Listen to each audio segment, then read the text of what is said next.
All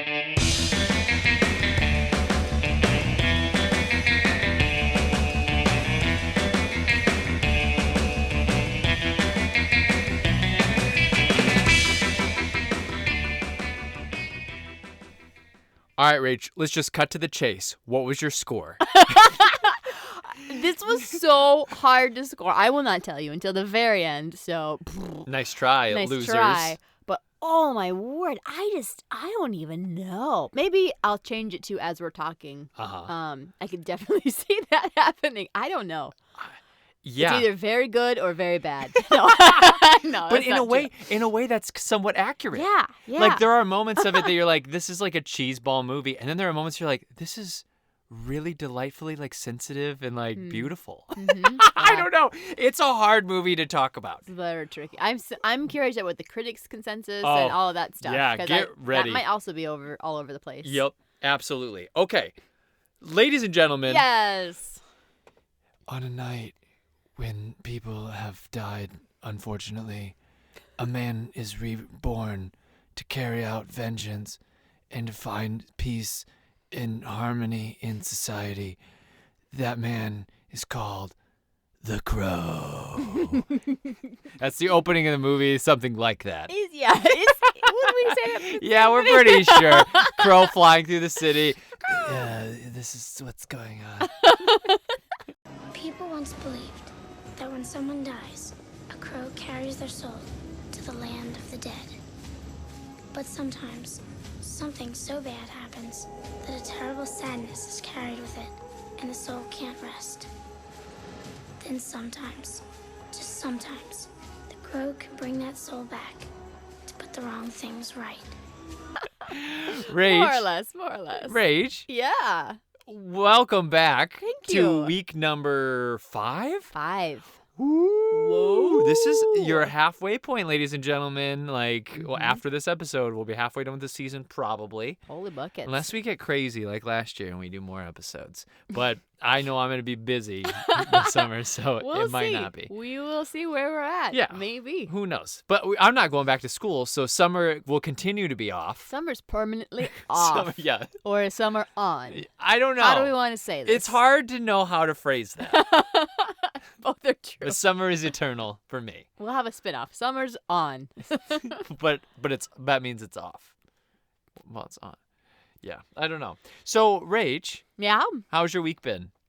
Any new Penny stories? Oh, she's learning lots, and also not learning. Yeah.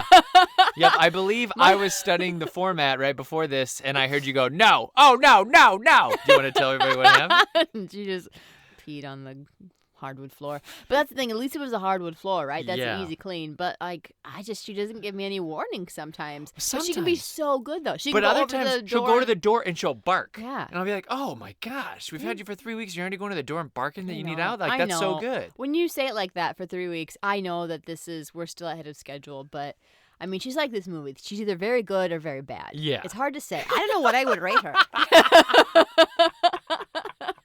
Because Giz is a certified fresh 90%. For sure. She suffers from suffers from high anxiety. That's true. And she will pee on the floor if you piss her off. Yeah, Like that's you true. you leave her alone for too long. She's like, She can't be left I'm out, ticked. just in general. I'm mad at you right now. You locked me out of this room because you're gonna take a shower. So now I'm gonna get my vengeance, even though I could hold it. Yeah. But otherwise, she's a perfect dog. If you're around her all the time, she always barks to go out. She's great. Yeah. She's a 90% dog. 90%. Certified fresh. Certified fresh. But We're not so sure about this one yet. Penny she's like, it's like Godfather 1 versus Godfather 2 right now. Ooh. Godfather 2, you're Excellent. like, gosh, there's a drop off right now. But the potential, So steep. the potential is there for greatness, but we're not reaching it right now. Although some people would say it's their favorite. Yeah, which I think people would say that too. Yeah. She's a puppy. She's so cute. She's purebred Cavalier. You got her from a breeder, not a puppy mill. All these things that are happy. These are all good things. Yeah. Make people happy, but yeah. Well, there's your little Penny update. Whew. Rach, Yeah. we already kind of spoiled it, but what movie did we watch this week? We watched The Crow. The Crow. Oh, quit staring at me, Crow. What's that from? Is that from something? I'm trying to do Game of Thrones. Oh, is She that what calls we him were Crow. Was like quit staring at me, Swan from Billy Madison. I think was also in there. I don't know. I think I mixed up the that was references. Quite a few references. I know you it were was like a hurricane no in my wonder mind. it was of over my movies. head. I was just so it wasn't lost. purposeful though. I think my mind just. It's okay. I'm losing it. We might need a little hiatus after this Yeah. episode. For sure. Rach, can you go ahead and explain to the visitors, even though that opening narration should have already told them everything they need to know, but can you explain to the viewers, who I feel like there's probably quite a few who have not seen The Crow, Yeah. what would you tell them about the synopsis of this movie? Well, first off, I would disagree wholeheartedly. I thought your intro was primo. So solid. If they have questions, I don't know what to say to them. I don't even know what to tell you. So we are in an undisclosed location. We're in Detroit. Baltimore. Oh, it's Detroit. Yeah. Okay, cool. That makes sense. Yeah. No, just kidding. It is not future. It is future. Is it? Yeah, it's future, but it's not future.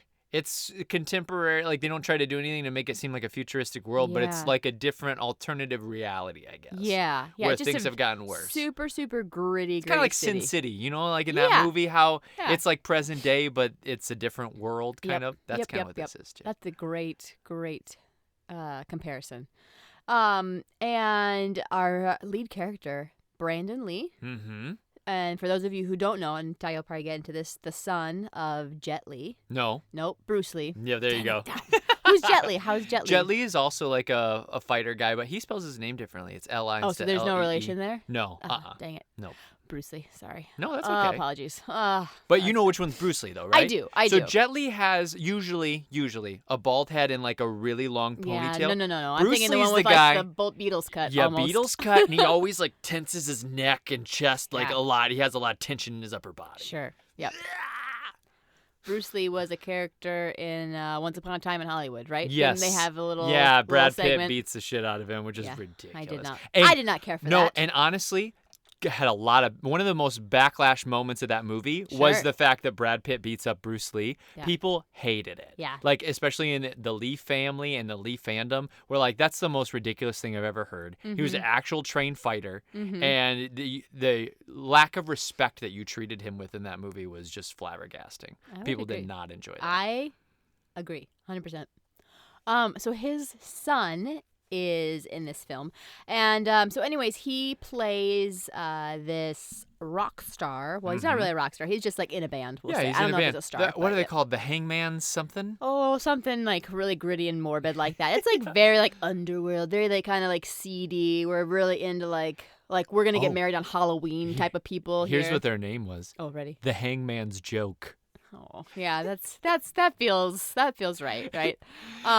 They played a little bit of their tune. What did you think of it? They did, didn't You they? put his record on. I think just the soundtrack to this movie is something. Like, and it's not something for me, but it's something for somebody. Someone would really like this. There's a lot of like, yeah, and there's a lot of like grunge music. There's a lot of Yeah, grunge. what is up? yeah.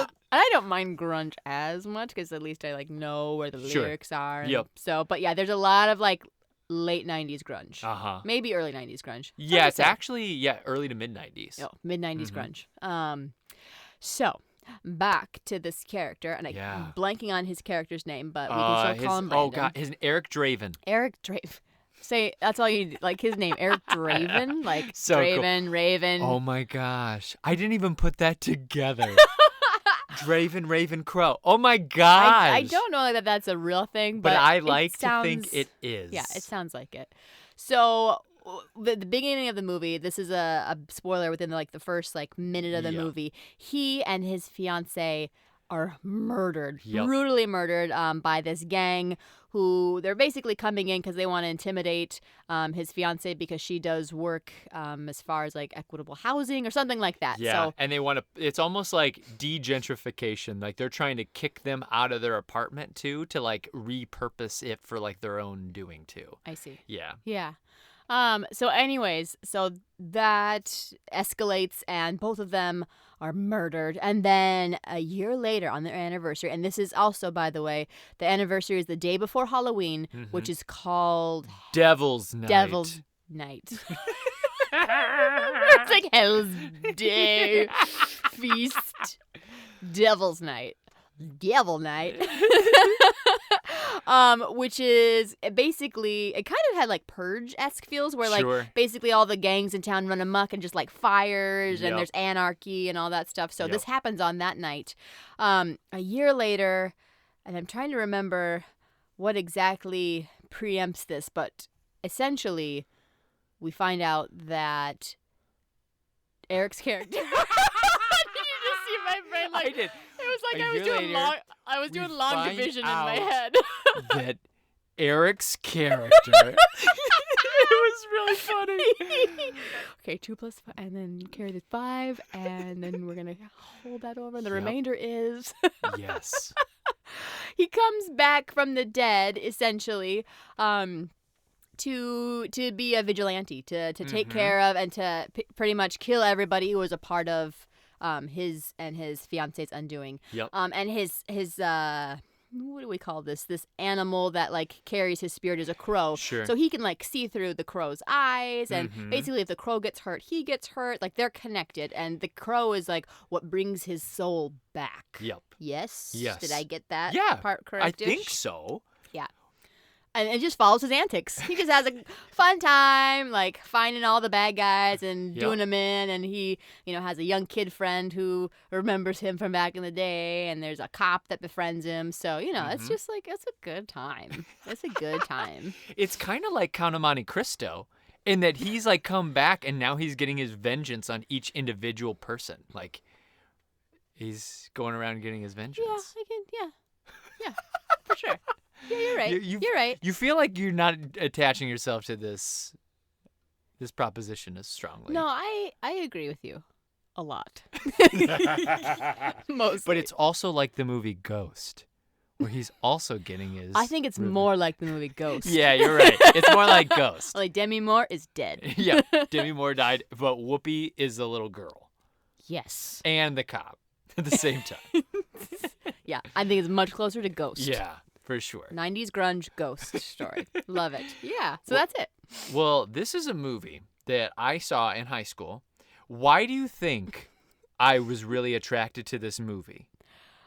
I'll give you my silly answer first. Yeah, go I think for it. my silly answer is, so the character Brandon Lee, when he comes back from the dead, he's kind of this vigilante, and he wears this makeup, right? Yep. And he essentially kind of looks either like a mime or like a wrestler. And I'm going to pretend it's the mime that like drew you into that. Yeah. You're like, this spooky mime. I was always into mimes. Yeah. Like, yeah. I remember I would go out, like, this was usually during the winter when there wasn't a whole lot to do, but I would go out into the snow and I would build snowmen and make them into an audience, and I'd practice mime moves on them. And it was just nice because I didn't have an audience I had to really play off of. I could just kind of experiment. Oh my gosh, you're so full of it. Yeah. But the wrestling, you liked it because he looked like a wrestler? Yeah, which wrestler? Oh, Sting? Yep. Yeah. Nailed it. Yeah. Sting is my favorite wrestler, and I started watching right around this time when he is the Crow Sting, is what it's called. Wrestling? You started watching... I started watching wrestling. Did I say I started wrestling? No. Oh. No, I just wanted to make sure you said you started watching it, and that's what you were referring to. Wrestling Yeah. is what you... Oh, Yeah, so I okay. started watching wrestling right around the time when the Crow Sting was champion. Look at the face of Sting. And Sting, I need for you to give me the championship belt. You've got to think that James J. Dillon would rather throw himself in front of a bus than... You got no guts. He's talking. You're a dead man. And then he becomes like the red-faced Crow Sting, so he like changes his look, and that's when I was really starting to watch. Oh, for sure. But he was automatically my favorite wrestler because that's when I started watching. He was on top. Because you like the He was clown the makeup. best. Yep, and I Yep. love the makeup. I thought it was so cool. It was pretty cool. He's so fun as a wrestler, and then I was like, I have to see where this came from. Mm-hmm. And so then in late middle school, early high school, I watched the movie. I didn't really Oh. get it. No. But that's connected. Sting got inspiration, Oh, or the yeah. company got inspiration Oh yeah, it's called from this movie. Yeah, so this movie came out Oh. in '94, I think. I'll shore that up towards the end of this episode. But and then the Crow Sting happens you start to see him at the end of 96, and then you spot him throughout all of 97, and he becomes champ at the last pay-per-view of 97, and then he's the champion through 98, or like halfway through 98. And so that's when I started watching, when he was the champ. And yeah, he's a wrestler was like, hey, you know what we should do with Sting, because he always wore face paint, but it was usually like bright colored. They're like, The Crow is an awesome movie. Let's put him in crow makeup, and we'll make him like not talk, and he'll just like point a baseball bat at people, and he'll like rappel from the rafters, and he'll grab people and then swing and go back up. Or like he'll do all kinds of crazy mystical stuff like the Crow character. Very cool. Yeah. Very cool. Yeah. Love that connection. Super excited about that. Yeah. So there it is. Ray, choose your favorite wrestler. Oh, I feel like I used to have this answer a lot faster That's okay. as we were watching it, but it's honestly been a long time since I've watched wrestling with you. Oh, bollocks. I'm going to mix up their names. Just describe them and I'll help you out. Oh, it's not Roman Reigns, but he was in the group with Roman Reigns when they were the Shield. Seth Rollins? Seth Rollins. Yep. I just think Because he's from great. Iowa. That's why you like He's him. a Davenport boy. And he looks good when he wrestles. He is attractive. Yeah, and I mean he's good. I love Daniel Bryan. Yeah, I he's like awesome. the Bellas. They just retired. They're in the Hall of Fame now. Yeah. So it's been a bit. Mine's pretty like dated. You can tell like when I started watching wrestling because that's kind of Hey, that's okay. 7 years ago. I mean, ladies and gentlemen, Rach used to watch wrestling. Oh, Believe yeah. it or not. I've been to wrestling events. Yeah. We've been to SmackDown. Uh-huh. Was it SmackDown or Raw? It was SmackDown. Oh, I think. SmackDown. It was a Christmas episode. It was like right before Christmas. Yep. We saw Hulk Hogan. I saw the Hulkster. Yep. Saw the Hulkster. Before he was saying racially slurred Yeah, words. I had to get rid of that T-shirt. I could not. It was in good a really conscience. cool T-shirt It too. was such a cool vintage wrestling shirt, and I had to get rid of it because he made some questionable choices. But maybe that's okay. But had you even heard of this movie before? Before you had brought it up to me? Yeah. No. Okay. No, and you had watched this last year? Last summer Last during summer. the pandemic, right. I watched and it. so that was probably Yep. the first time you had talked about it a little bit to me, and you're like, I'm thinking about this being a Summers Off episode. And then I like sneakily like watched like the last like 5 minutes of it because I was like, oh, what are we getting into here? But before that, no, I'd never heard of it. Okay. Cool. Well, let me tell you a little bit about it. Yeah. Police! Don't move. I thought the police always said freeze. Well, I am the police. When I say don't move, Snow White, you move, you're dead. And I say I'm dead. And I move. It's based on a Book. comic book. Comic book. The author's name, his name is James O'Barr, and this comic book, it was written out of tragedy.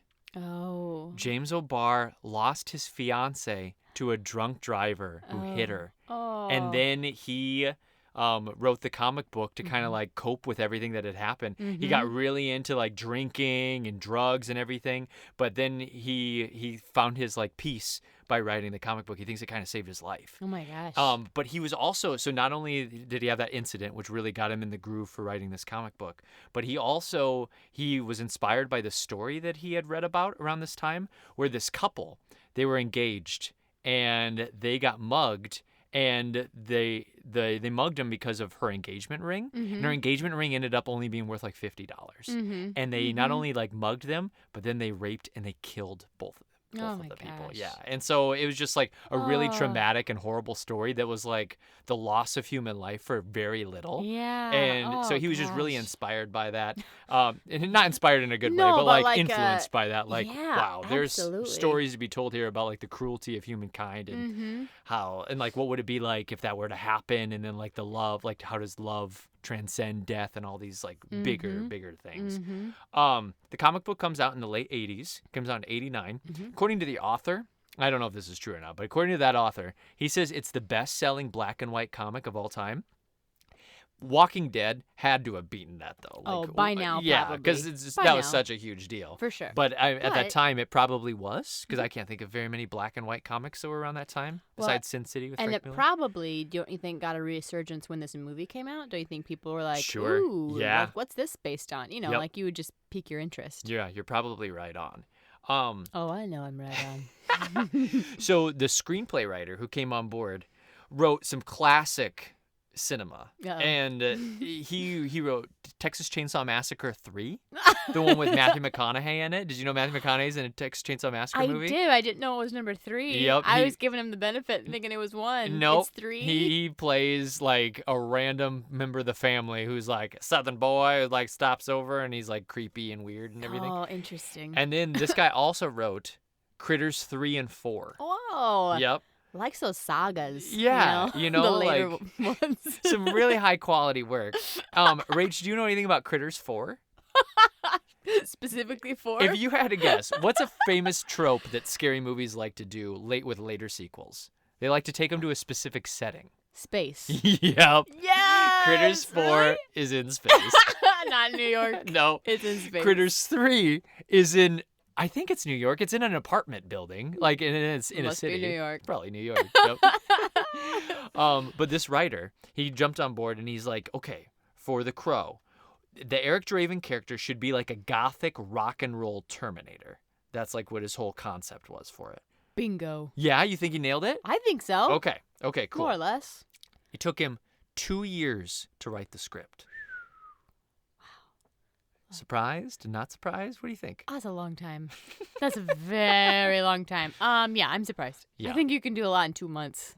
2 Yeah. years. Especially if it's already based off of a comic. That's what I think. Can't you You could steal adapt a little direct. quicker? You could steal direct quotes from the comic. and should probably if the comic is as well selling as it is. For sure. Yeah.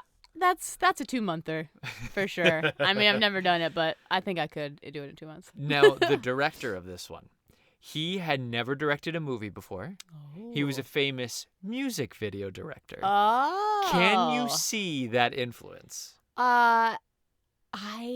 You know what? There was a lot of like green screen things. I think it was green Yeah. screen and maybe models used. Interesting. Didn't you Where'd see you that? think there were models? Well, I don't know, maybe No, not. go But ahead, like just guess. at the beginning when they're kind of going through the town, Detroit, future Detroit, Mm-hmm. as they're zooming in, it just reminded me of like this is probably similar to how they filmed the Harry Potter castle, right? Hogwarts, right? You had like this giant model, and we're just like kind of zooming around on it, because it didn't look exactly real. It looked kind of like Mm-hmm. cartoony a little bit, Sure. but maybe it was real. I don't know. What's that? Did I get it? This is a clap of congratulations. Your eye is getting so good that you can pick out miniatures. That's awesome. And compare them to green screen. That was great. Yeah, don't you think a lot of people though could see at I the could beginning it was see- miniatures? But I could see people thinking it's really shitty green screen. That's real true. shitty CGI. That's true. But like the We fact didn't that have it's, a ton of that back then, did we? Nah, they did do some of it though in this Yeah. movie. Okay. But I think that the fact that it's miniatures Mm-hmm. and then they took like fire and they like blew fire like around the miniatures or Yeah. started part of the miniatures on fire. Mhm. Like that to me, even though it doesn't necessarily look super great like aging wise, I can still respect that so much rather than shitty CGI. Oh, for sure. Like I think that's so cool. I think in some ways it looks better than CGI. Yeah. Like you think about it, like to give an example, like it reminded me of like old Star Wars Uh-huh. a little bit, like where you can kind of tell like there's something what's going on here on the screen. I know this Yep. isn't real, but when done well enough, I think it's better than CGI. Yeah, for sure. Yeah. Because of the amount of detail that they can put So into much those. artistry. Yeah, I know, and I think that's the part of it. Is like you have all these true artists that are working on like the buildings and the little Yeah. ships or whatever if it's Star Wars, and in CGI, I guess you have that It's people not on that computers. It's not artists. They are artists. They're artists too. as well. But I can't help but think it's so much more romantic to do the miniatures, to do like practical effects. Hours and hours and hours. Yeah, like that to me is just so romantic. And you always hear about it costing less money, but it's like harder to do. Like it takes more time, but it costs less money. And I think like there's something that's romantic about that as well. But this guy, the director, he was actually a hot commodity, and he had been approached about a lot of movies before he did The Crow. After this movie, He does the movie Dark City. Do you know that one? Mm-mm. Okay, Dark City is kind of weird. Oh, I can't remember who the main actor is. Sounds a lot like this movie. It to might be honest. Christian Slater, but I don't think so. Uh-huh. But anyways, there's a guy. He's like trying to unravel what's going on, and there's all these people who live underground. I think they're underground, and they all have really pale faces and bald heads, and they like control everything. Yeah, there's like this weird race of people who like control everything. It's weird. Mole It's a weird people. movie. Yeah, they're kind of like mole people. That's a good example. And then he did the movie, which I think you liked, I, Robot. Who's in iRobot? iRobot's Is that Will Smith? Yeah. I saw it during a physics class. If you can believe that. Yeah. How interesting Okay. is that? It's been so long since I've seen it, so I don't want to firmly stake my camp in that I liked it. I was also like 17 years old, so let's keep this in mind. Yep.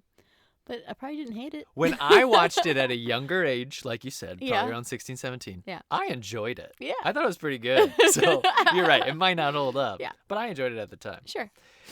So he has done further movies. I didn't really look up if he's done anything super recent or not because I'm a bad researcher. And we're Lazy. gonna start paying a third party to do that. from here on out. Oh, yeah. So for casting, they were looking at a few different people for this. They had talked about Johnny Depp. Oh, yeah. Johnny Depp was like in everything around this time period. Yeah. If there was a younger star that they were looking for, almost always Johnny Depp is on the list of people they reach out to. Well, especially with this tone, right? Mhm. I mean, this kind of dark gothic tone. Yeah, I could see where a Johnny Depp-esque like character would make sense. But I just don't know from an action standpoint No. that he could. I mean, well, I know he couldn't have done it as well as Brandon Lee did from an action standpoint. So that's all I'll say about that for now. They also looked at Christian Slater Okay. and then River Phoenix. Oh, interesting. Yeah. Yeah. And so those were three people that they bandied about. They actually didn't offer any of those three, though. They were just like in talks, Just kind of thinking preliminary about it. stuff with them. Mm-hmm. And that's because their first choice for this movie was always Brandon Lee. No way. Brandon Lee was always somebody that they were really, really into. Sure. And part of the reason was, like you said, he not only could act the role and he had Mm-hmm. charisma up the wazoo. He had done a few action flicks, but nothing huge yet. Okay. He was like waiting for his first big breakout. Sure. But it was his athletic ability. Oh, yeah. I mean, he is in incredible shape. Yep. All that stuff that he does with like, he does like these little pull-up kind of things where he like twists around bars. It's almost acrobatic. All that stuff, that's really him. Wow. He's just super Wow. strong, super athletic. He the kip-ups, all that stuff, that's Mm-hmm. all him. And they wanted somebody who not only had the charisma, but could actually do some of the stunts and do a lot of the action for it. Yeah. I think he's a great fit for this role. Mm-hmm. Yeah. I know we'll get into this, but it's like it's so heartbreaking to think of like what could have been for him. I know. Right? And they're like some of the moments in the movie, and this kind of adds to like the mysticism of the movie. Like when he breaks out of the grave and things like that, like there's just moments where you're like, oh my gosh, this is crazy to think about that he's really dead right now. Yeah. And that he Spoiler in case you didn't know that. Yeah. Yeah. Brandon Yeah. Lee tragically dies, and we're going to talk about how he dies on set. Yeah. But like, yeah, it leads to so much like mystical feeling, and like you're with if you don't know that, I don't think the movie has as much emotional impact. Yeah. But if you know that going in, if you know the backstory, or at Mhm. least know that he died on set, like there's something about watching this movie that has a very mystical feel that you're like, whoa, this is really kind of wild to watch. I agree with that 100%. Yeah. Because the first time watching the last little bit, I don't know that I knew that. Mm-hmm. The last 5 minutes, and so I kind of thought like, oh, it's whatever. Yep. But boy, yeah, I just think we'll get into him as an actor too, but Mhm. some very like really cool, interesting choices. that I Sure. thought like maybe not always like my favorite or kind of like, oh, that's weird, but like just fascinating to watch. Mhm. I thought. Yeah, agreed. Look. Mother is the name for God on the lips and hearts of all children. Do you understand? Morphine is bad for you. Your daughter is out there on the streets waiting for you. So he was on the verge of superstardom though. Like he had only done B movies at this time, but he was waiting for the right project to come along. to like make his big debut. Mm-hmm. And producers and Hollywood experts like all around, they're like, this guy's going to be huge. Yeah. Like his dad, he comes from the lineage. Mm-hmm. He's a good actor. Mm-hmm. And he has the look, he has the ability, the athletic ability. Like he's going to be huge. Mm-hmm. And they were just kind of waiting for the right project to come along and him to kind of age into it. Mm-hmm. And he had just gotten there for The Crow. And so The Wow. Crow was going to be his first big movie. And they're actually going to do multiple movies. They had planned to like do sequels with him and everything too. Oh, like really? even right off the bat, they're like, yeah, we're going to do multiple movies together. Well, that's interesting. Like, why would he come back again, I wonder? I don't know. That is weird. That but kind of ruins like the romance of it. Like, I'm Yeah. coming back for my fiance. Now I'm coming back. My mom. My mom died. Who knows? So he was so beloved by the creative team almost right off the bat Mm-hmm. that they let him have creative say for some things as well. Oh. So there was a character who had been written into the film who was Asian. And he's of Asian descent, and the character was kind of stereotypical and Sure. like did some stereotypes. Yep. And he was like, "I want that character gone. Yeah. I just think it doesn't add anything to the plot. It doesn't add anything to the story. Mm-hmm. Let's just get rid of it because all it is a stereotype, and I don't want it." And they like went along with them. They're like, "Yeah, that's a great idea. Let's do it." Awesome. Mhm. Oh, yes. He would have been an awesome, like, An you know, think about, advocate. like, well, that, and, like, we just don't have, like, a ton of Asian superstars from this era. Mhm. Like, think about Yeah. that and just, like, the representation Mm-hmm. that would have afforded that. He probably would have been a better version of acting, a better acting version of Jackie Chan. Yeah.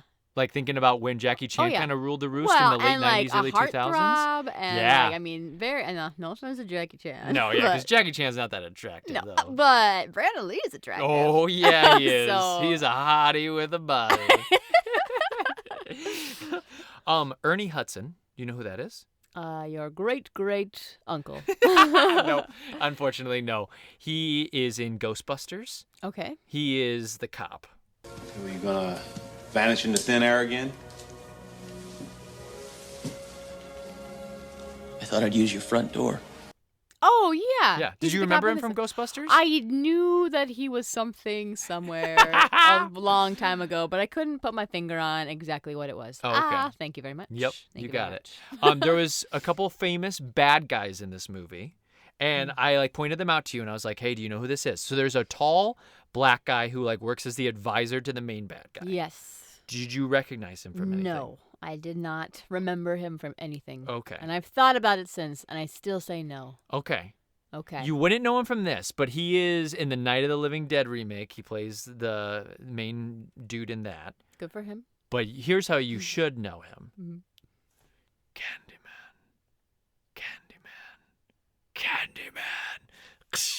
You don't know Candyman? You're looking at me confused the whole time. The movie Candyman? Yeah, you say Candyman into a mirror, and then he's got a hook for a hand, and he I've gets you never with it. seen that. Why would I watch that? You've never heard of Candyman? I mean, yeah, but I don't know who the actor was in it. You've never like seen a picture of Candyman? No. My mind is blown. No. I don't. I'm shocked. Why are you shocked? I've never seen Well, that. I'm not old shocked you've never seen the movie. B-rated That horror was film. such a big deal For in the who? early 90s. for you. No, I only saw the third movie. I never even saw the first one. Well, I'll just be honest. No, I never saw it. I never saw previews for it. I never seen clips of it. I know. Do you know the story of like what happened to Candyman? I mean, it sounds like Bloody Mary, to be honest. If you're talking Yeah, about kind a of. mirror and then having to say it 3 times. So he's back for revenge because what happened was he was a slave. Okay. And I don't remember what he did. I never saw the first That's movie, so I don't really know. interesting. They hung him up on a tree and they put honey all over him. And then they let the bees like kill him Oh my while he was like gosh. on this tree. And I think they chopped off his hand at one point, so he I has no did hand. not. In Yeah, fact, so he if- comes back to haunt people. Wow. If anything, I thought that he was gonna be like you know, in Candyland the game, there's a guy that's like the peppermint stick guy. I was thinking like he was gonna look more like that, like red and white stripes or something. Oh. It would be kind of farcical. Yeah, okay. That's very serious. No, so this you're the getting Candyman. into. I think he wears all black. Like he's Sure, yeah, sure. He's that tall dude too. Oh, well, that's pretty cool. No. So, Candyman's in this movie, but the main bad guy, Yeah. has got a really deep voice. Yeah, that's a really good impression of I him. don't know if it is. His voice is so deep. Now, Rach, who is that guy? Greed. is for amateurs. Disorder, chaos, anarchy. Now that's fun! That guy is a guy who was in another movie called Count of Monte Cristo. Back again. We just talked Back about it earlier this again. episode. Did we? Yeah, I said it's like Count of Monte Cristo. Oh, yeah, that's Revenge right. We did. That's true. He is the jailer Yep. in that Oh, film. he's got so many cool lines. He's like, oh, yeah, you believe in God? I'll make a deal with you. You pray to him. When he shows up, I'll stop hitting you. And he just keeps whipping him. It's like, but he's also in the Robin Hood Kevin Costner movie. He's in... Who's he in that? He plays one of the bad guys. Oh, just a And then random he's guy? in the Three Musketeers movie with... Oh, sure. Yeah, like the 90s Disney Three one. Musketeers? Yep, exactly. He plays the guy. He's got an eye patch in that one. He's like Sure. the Cardinal Richelieu is like right hand man, the Yep. bad guy. I could totally see that. So he's really good at swordplay, yeah, which that's true.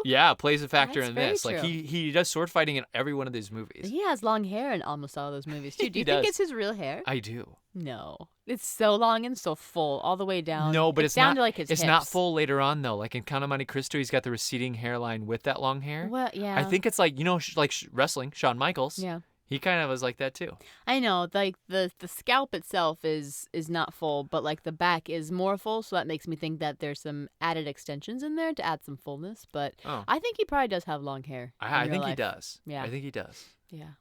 And all those old hairband rockers, they always have long hair still, Yeah. even though they're balding and it looks terrible. It You're like, looks- dudes, let cut it go. your hair. Let it go. Let it go. But he's got such a cool voice. Can you do an impression of his voice? No. No. Yeah, it's deep and it's also southern at times. In this movie, right? it's Southern, yeah, for Yeah, sure. which is a Sometimes fun he's like, choice for sometimes he's almost Detroit. British in movies. I Yep. can see that. This movie, like we said, takes place in Detroit. Did you feel like it was Detroit? Does that make sense to you now? I was gonna make a joke that it was Baltimore, but I'm glad you clarified. What was your joke gonna be? I- Say the joke. It wasn't like a funny joke. It was Oh, because just... the Ravens. Very good. No, because they always make these films like this is future day L.A. Yep. I was like, no, this is Baltimore. Just less glamorous. It was a really good joke. Yeah, that joke killed, What a slade. bro. What a slade. Murdered it. So the movie didn't have the budget to do those car chase sequences. There's like a moment in the movie where there's like a bunch of car chases and stuff. So just like they did with the miniature buildings that they had at the beginning of the movie, they also did the little miniatures that were those car chases. They did? Which I always think is weird. Yeah, because it looked legit. I don't know that I caught that. I think sometimes they were real cars. Yeah. But then a lot of times they were just like miniatures, like chasing each other around the streets, which I always think is really crazy. That's super crazy. I did not catch that. I didn't either. Yeah. Because me and car chases. I'm always like really locked in during those scenes. I'm like, whoa, finally a car chase. Yes! Audience, if you didn't know this, Rach loves car chase sequences. It's one of her favorite things with action movies. Yeah. She has made it known in every movie. So when we do the Fast and the Furious series for an entire season, Oh my gosh. it is going to be a no. blast for her. Tokyo Drift will be your fave. Oh my gosh. Yeah, I didn't realize that I had that disgust with car scenes until we started podcasting. And then we started watching these movies and I had to break them down and I kept thinking, what's my least favorite part? Oh, the car chase scene. I didn't realize that. I didn't do that self-reflection until now. You know what my least favorite part of action movies is? What? And this is a huge culprit of this was like the mid-90s action movies with like Jean-Claude and even Arnold and Sylvester. Jean-Claude! Yep. Is when there is one guy facing like 30 guys and they all have machine guns. Yeah. And the 30 Obvi. dudes with machine guns can't hit the one guy. It's like they just miss. Yeah. And the one guy's standing right out in the open, like he's not even behind cover, and he's just taking out all these dudes who just pop up from their cover and then just get blasted. Like that to me, I like the best. it is I agree. really hard to watch for long periods of time. For sure. For sure. Yep. I need to see somewhat even circumstances. Which I appreciated that in this. that Yeah. there was a lot of even circumstances. So because this character, Brandon Lee, comes back from the dead, he can't get shot, at least at the beginning of the film. And so it's just interesting to see, like, he takes the hits and he gets shot up a lot. And he gets hurt by it. And he gets hurt. You can tell it hurts him. But It's then like he Wolverine. heals. He's Wolverine. Yeah. He heals and then he's like, comes at him. So it's pretty cool. Yeah, Yeah. for sure. And speaking of that, so some other things that they did to kind of cut corners, because they were trying to avoid as much CGI as possible because it was so expensive. So like the hand that like some of it was done with CGI, but like the hand that gets blown off and stuff. Yeah, he's got a big hole in his hand from a shotgun, and he makes this interesting choice. He like looks through it with his eye, and he's like, ah, ha, ha. And that's when I knew, oh, this guy's good. Take your shot, fun boy. You got me, dead bang. You seriously fucked up. But you look in the mirror. I mean, you need professional help. So that was done with like a mechanical hand. Yeah. And then cool. so they did some of that healing stuff with like mechanical body parts. Sure. But then they also did like the bird, when the bird at one point, the raven or the crow plucks out a girl's eyes. Yeah. Do you want to explain that part of the movie? Sure.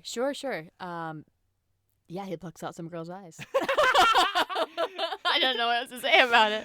So there's this like henchwoman, and she's kind of a mystic a little bit in her own right, and she figures out this connection between Brandon and the bird, and she goes for the bird. She's like, I'm gonna get this bird because this has got some crazy cool powers to it, and and then the bird plucks her eyes out. Oh, because she's into eyes. Yeah. I think she cuts out eyes of other victims earlier in the film. She likes to collect eyes. Yeah, she keeps saying oh, such pretty eyes. So yeah, it's very, very fitting that she gets her eyes pecked out. Yep. Yeah. So the bird that did that pecking was also a mechanical bird. Oh. So they made all these little mechanical things. Gotcha. Oh, that still sounds like really dangerous though, to have a mechanical bird peck at your eyes. Like as an actress, I'd be like, okay, what now? Why now?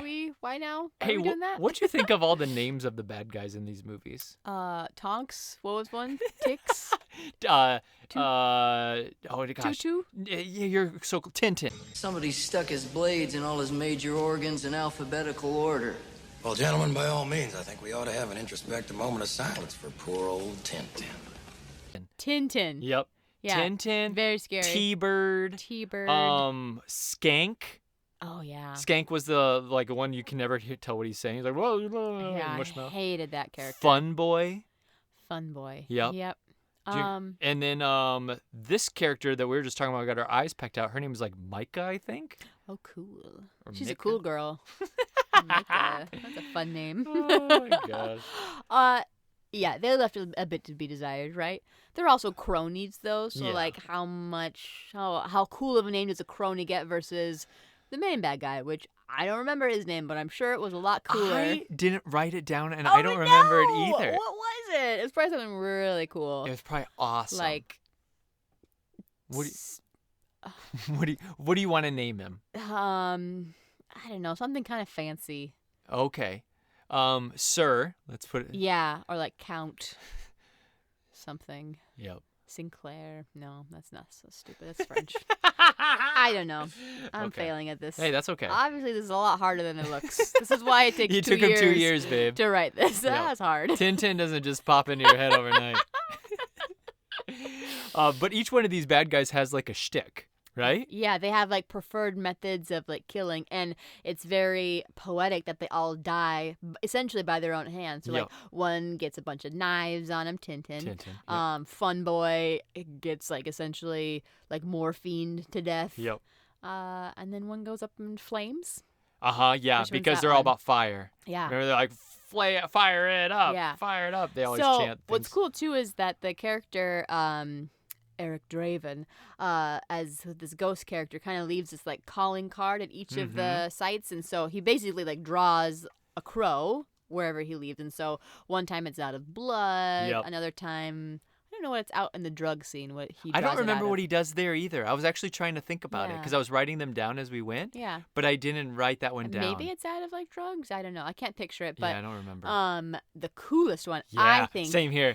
You think so too? Yep. Is the one that's made out of fire. Oh. So he basically like does it in like gasoline or something, and so then lights a match or whatever, and then like it just like slowly like lights up, and it's big, dude. It's like this giant crow on the boardwalk right after the car explodes. It was really cool. It's I wrote very that moment cool. down like awesome flame crow. I thought you also weren't gonna wrote like it. that. I thought you were gonna say cheese No. fest, and I was like, this is so cool. I wrote Firebird symbol, which doesn't tell you what I was thinking, but it just like I just wanted you to know that I was thinking about it. Yep. A I boot. wrote I wrote Fire Crow, so cool.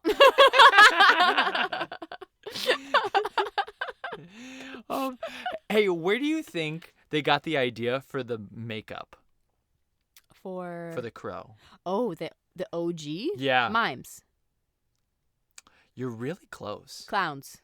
I know. I mean, you're still really close. So a lot of people think it's for the band Kiss, or if sure. it's like an ode to like the Joker or something like that. It looks very Joker-esque. Especially, I'd be curious today if like the Joker. Well, I know it's based off of the Joker comics, but like just like the smile, you know, that the crow has, it's very similar. He looked a lot like Heath Ledger at times in this, which was also very also cool. creepy, also goosebump worthy. Yeah, for sure. Mm-hmm. But since you brought it up though, so I didn't get the same effect with Heath Ledger though when I watched The Dark Knight. That I know we had friends who like cried at the movie theater just knowing that he was gone, but there was something about. Are you smiling because you also cried? But you cried for different reasons. But I still cried at the end of that movie. Okay, do you want to tell people why you cried at the end of Dark Knight? We had friends who were crying because Heath Ledger's dead. Rach is crying for a completely different reason. What was that reason, Rach? I mean, mine was more related to the movie. I was just crying because I was so sad for Batman. That he had to be this villain, even though he was a good guy. And he had to just, like, take it all on. And then a little bit of being like, oh, Heath Ledger's dead, too. So, okay. Because Heath was the Joker and he was a bad guy, and he was doing a lot of things that were really bad in that movie, like, I didn't feel a ton of emotional connection. I mean, I was really sad when Heath actually died. Sure. But when I watched the movie, I didn't feel like a super amount of emotional context there. But when this movie, because it deals so much with death, and he's like an agent of death, like kind of like there's so many things that were like religious connotations or resurrections. Like there's a lot of things they talk about. And I was like, oh my gosh, this is so crazy that I felt like a much stronger emotional connection to Brandon Lee than I did even to Heath Ledger. Not comparing their performances. No, but yeah, I hear you. But just emotional context. I hear you. But the makeup for the character. Yes, back to that. It was based off of, there's a marionette mask that the author had seen in England that was like, ooh, this is really cool. This is the one. And this is what I want to make this crow character look like. And so that's where it comes from, is this like marionette thing. And there was even a moment in the movie where he sees like a marionette type mask. Yeah. And I think that, it's like, it's a goofy flashback. Do you want to describe the flashback? Do you remember what's going on? Is he just like spooking her out? Like he's like, there are a couple of like little cheeseball moments, a little bit of flashbacks as he touches certain things. As this ghost character, I think he gets like more memories and stuff. And he touches the marionette mask, and all of a sudden he remembers like she's making spaghetti or something, and he comes around like woo, and yeah, you can imagine it's exactly what you think it is. So. Oh my gosh! But the purpose of the mask was they wanted a happy exterior to like hide this really somber, sad interior. So it was a little bit of like contradiction to like what's happening inside. It took an hour to put the grease mask on. Like it was made out of like grease paint. And it took them an hour to do it, and they actually made this prosthetic mask that was like a stencil that they could put over Brandon Lee's face, and then they could just draw it on every time because they needed it to be exactly the same for continuity. Yeah. Or old Ty would have said continuity. Yeah, I guess. Yeah. That's a long time. But again, who knows? I'm not in the biz. I don't know. Now, one thing that maybe shortened some of that time was they thought that when it was freshly done, it didn't look super great. And they thought it looked just too clean and it didn't look messy enough. And so there was one night where Brandon Lee kept it on overnight Yeah. and he didn't take it off, so they didn't have to redo it. And he Oh. came back, and they're like, "Oh, this is perfect." Ugh. And so he did that a bunch through the Gross. set, throughout the shoot. He would just wear it overnight and then come back the next day. And they said the dirtier and grimier it looked, the better. Yeah. Well, like, you can kind of tell too, like as it goes. Like there are times when it's almost essentially gone, and there's just like some really faint outline, and then there, yeah. I mean, there is some ebb and flow of the thickness of the face paint. I'll say. Yeah. Mm-hmm. There was a lot of unfortunate stuff that happens on this shoot, Rach. Oh, really? They call it the curse of the crow. Oh. Yeah. Ooh, So a lot of mystique. creepy stuff happened on set. Yeah. This is kind of like a production of Macbeth, where they always say like weird stuff happens on productions of Macbeth. Is that true? Yeah. There was like a famous production where a guy during the sword fight at the end, he had said he had like discounted some of the superstitions and he got ran through by a rapier. Oh my God. Yeah. Ah. And he had to go to the hospital and they barely saved his life. There's creepy stuff of things, lights falling in the middle of productions. And Sure. yeah, like it's a very superstitious production. And The Crow had a bunch of creepy stuff happen too. Not really creepy, just unfortunate events happen. Mm-hmm. First day of shooting was February 1st. And right off the bat on the first day, there's a ton of stuff that happens. A carpenter is working on a crane and he hit some power lines, and the power lines like start a fire in the cabin of his like crane, and he gets severely burned. Oh my gosh. Yep. And so that happens right off the bat. A few hours later, a guy who is one of the producers is driving to the set and he gets in a super serious car crash and he has to go to the hospital for several days. And then same exact day, randomly in the middle of the night, an equipment truck started on fire. That all happened on the first day of shooting. Dude. Okay. Weird. Let's get like a little mystical. Let's do it. I think this episode's all about mysticism. What are your thoughts on that being like a sign from somewhere else to like stop filming this because it's going to end in Brandon Lee's death? Like what if he has like cuz was Bruce Lee dead at this time? Oh, good question. I don't know. Maybe it was Bruce Lee. And he came back to wreak a little bit of his havoc. mother was still around because she talks after his death, but I don't remember hearing anything about Bruce. He might not have been around. I just or who knows, but somebody was like looking out for him and trying to stop this film from being made because they knew what would happen. Because of the curse. Or it's just all bad luck and it's cursed across the board and everybody who comes with it has something tragic that happens. Who knows? Yeah.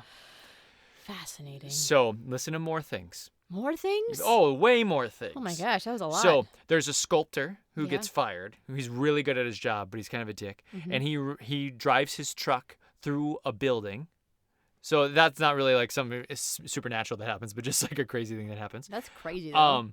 There's another guy who drives a screwdriver literally through his hand while he's working. There was a drive-by shooting that happens on the set. Nobody gets killed, but people drove by and they shot at the people on set. For sure. I don't know why, but it happened. No one gets killed though. And then here's a specific date. We're getting closer to the death. Yeah. March 13th. There's a fire on set that burns down over a quarter of the set pieces. Oh my gosh. What? Yep.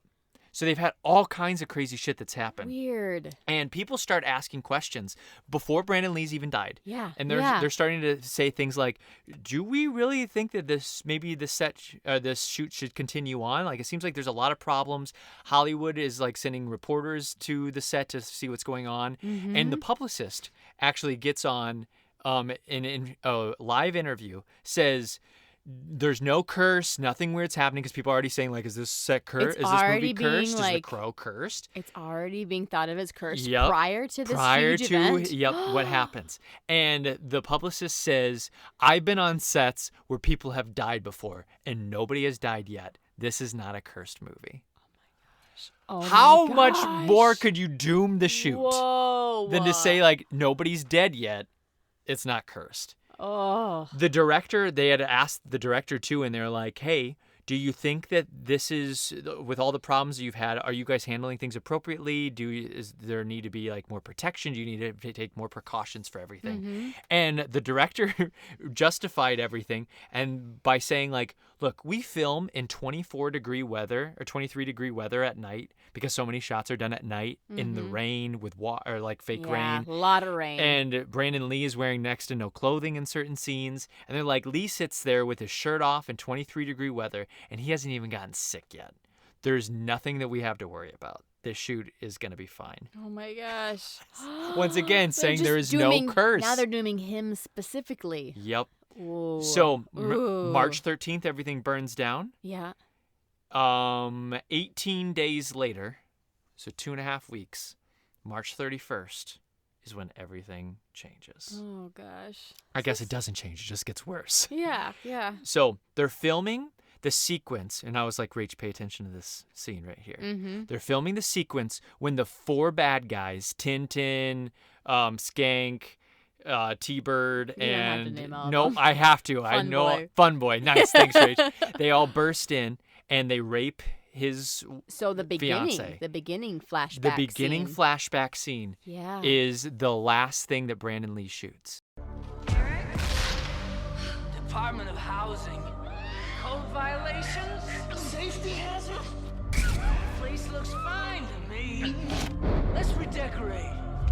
Interesting. That Not they the would... last thing in the movie. No, the last no. thing he shoots. But though. that's interesting. Okay. Yeah. Well, just because you film out of order, though. Yeah, but like, weird. Yeah.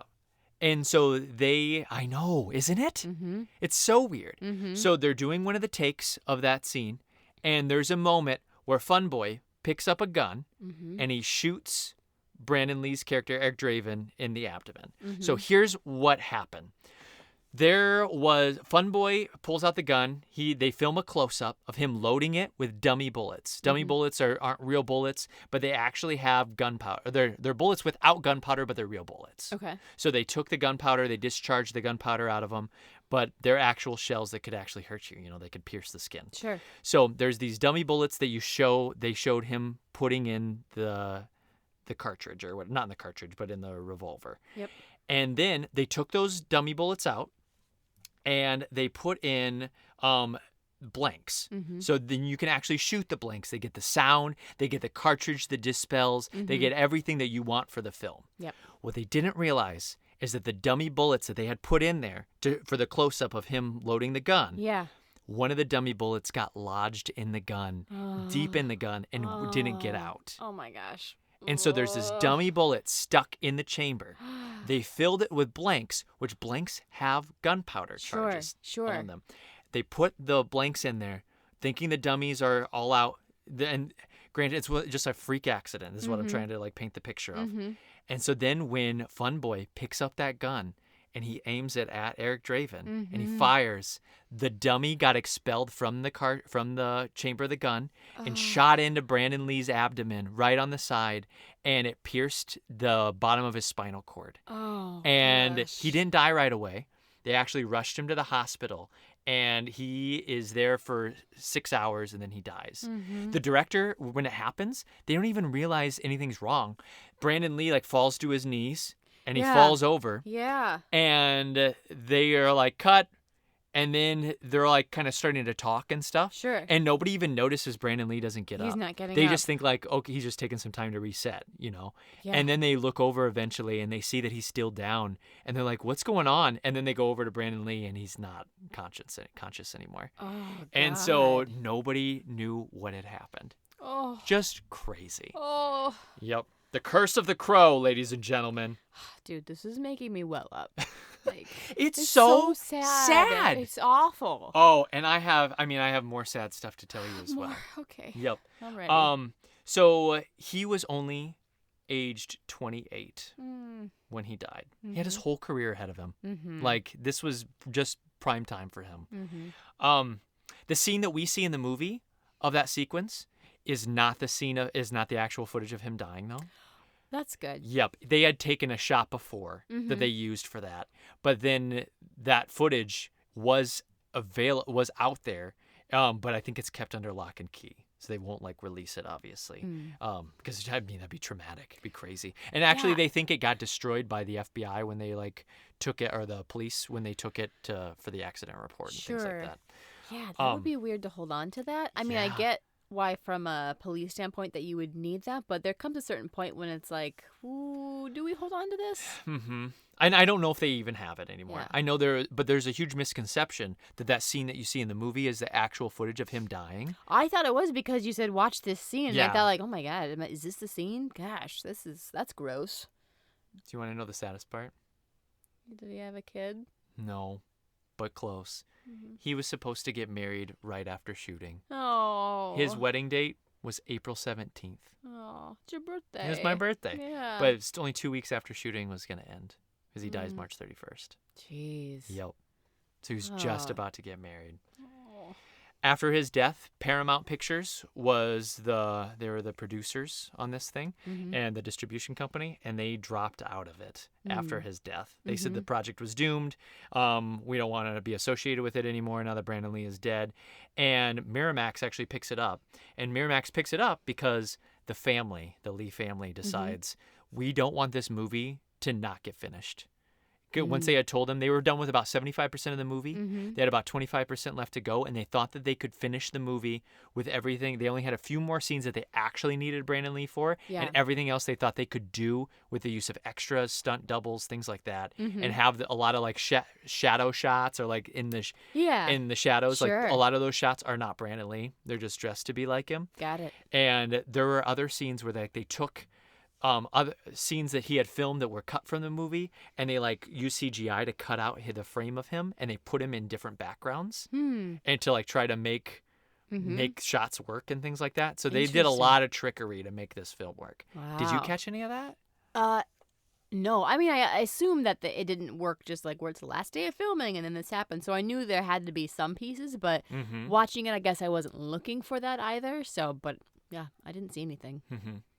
Did you see anything? No, I didn't. And I actually even knew there was one of the shots where they say he goes through a doorway with a fire in the background, and he's as his Crow character. Mhm. And like I was looking for the shot, and I think I saw it, and I still couldn't tell. Mm-hmm. So I had no idea. Mhm. They did take 6 weeks for bereavement, Mhm. and the whole shot whole shooting just Mhm. kind of settled down for a while, and then they came back after they had talked with the family and everything too. Sure.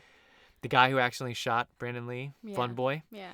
he went to New York City after the wrap, and he said he didn't do anything for a year. Mhm. He just sat in his apartment. He didn't do any Like work. by choice, he didn't yeah, want to do anything. he didn't want to. He felt so terrible, even though it's not his fault. No, But no, he just said you that's don't get traumatic. over something like that. That's what he said in an interview. He's like, it's something I will never get over. I course think about not. it every single day, Mm. and he still has nightmares about it. Oh gosh. So they reworked the script after he died. There was supposed to be this skull cowboy character. Oh. And that was played by, do you know, when I say the original Hills Have Eyes, a bald head and his offset eyes. It's not helping. No, I don't know what you're talking about. So that skull cowboy character, the actor's name was Michael Berryman, and he was supposed to be this like spirit guide that guides Brandon Lee through the world, and it's like, here's what you got to do. You got to kill all those people who are bad to you and all this stuff. And after he died, they were like, this character is too cheesy. We don't need it. We've got the actual crow who like guides him around. Like, what's the point of this? Yeah, we'll figure it out. Yep. Even though it's in the comic, this literally doesn't matter. And we'll have the girl character, Sarah, is that her name? Sure. The little girl. That sounds right. We'll have her like talk to him about stuff and like work things out. And Yeah. so that's what Yeah. they decided to do instead. That Which makes sense. I think is way better too. I didn't need some random skull cowboy. Yeah, Like, that sounds pretty that was actually a nerdy. good trimming, I would say. That made it a little bit more legit.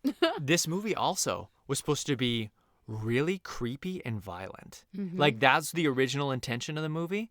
And after Brandon Lee died, they went back and they re-edited it. They added they changed some of the music. They added like more sentimental moments. They made it more emotional. And they were like, this can't just be creepy action fest. Like that's not what our movie is anymore. We have to make this more like sentimental. It's gotta have heart. Yeah, it's got to have a lot more heart for Yeah. it to work, Mhm. which I think is awesome. Oh, I know you do. I know you do. Well, I have a feeling you do too. Well, you don't know what I know. So here's what they decided. Like, it was about creepy horror action, and now it's about how do you deal with grief? This was from the director. How do you deal with grief? What happens when someone that you love is taken from you, and how do you incorporate that grief into your life? So that was like their new messaging. That was like, that's what we're going to live by with this movie from here on out. Vengeance is the answer to the question. Vengeance. Vengeance every always works. And I've been telling you that. We get in arguments about this because sometimes you're like, no, you just need to be nice and kill them with kindness. I'm like, no, they must feel my wrath. And so we always get in this argument about that. Yep, that's true. Did this help convince you? I think so. Vengeance. Victims, aren't we all?